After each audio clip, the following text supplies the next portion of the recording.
Once upon a time there was a little engine called Edward. He lived in a shed with 5 other engines. They were all bigger than Edward and boasted about it. They said, "The driver won't choose you again.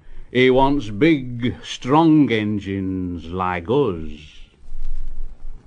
Edward hadn't been out for a long time, and he began to feel sad. Just then the driver and fireman came along to start work. The driver looked at Edward and said, "What's the matter? Are you feeling sad? Would you like to come out today? And Edward said, "Oh, yes, please."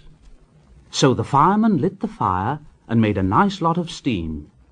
Then the driver pulled the lever and Edward puffed away.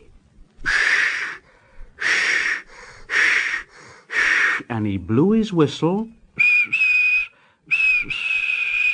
"Look at me. Look at me. Look at me. Look at me. Look at me. Look at me."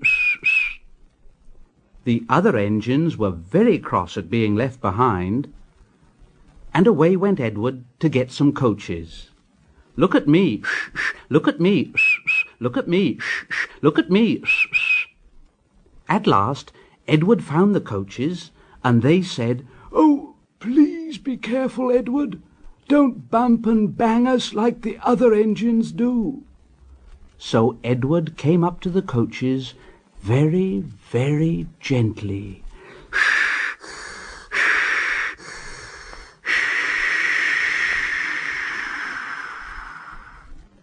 And the shunter fastened the coupling.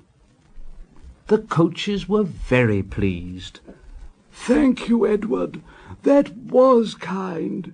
We are glad you're taking us today." Then they went to the station where the people were waiting. "Here we are, here we are, here we are, here we are, here we are."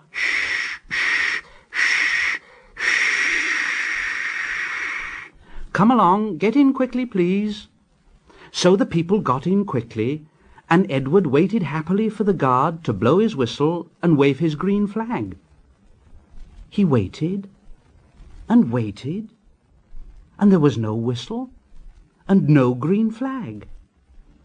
Edward was getting anxious. "Where is that guard?"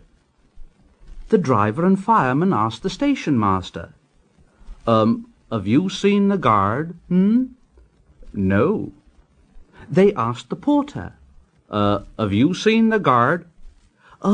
Yes, last night." Edward began to get cross. Are we ever going to start? Just then a little boy shouted, "Here he comes!" And there the guard was, running down the hill with his flags in one hand and a sandwich in the other. He ran onto the platform, blew his whistle, and jumped into his van. Edward puffed off. "Here we go, shh, shh, here we go, shh, shh, here we go, shh, shh, here we go, shh, shh, here we go, shh, shh." He did have a happy day. All the children ran to wave as he went past, and he met old friends at all the stations. He worked so hard that the driver promised to take him out again next day. And he told the other engines in the shed that night, "I'm going out again tomorrow. What do you think of that? But he didn't hear what they thought, for he was so tired and happy that he fell asleep at once.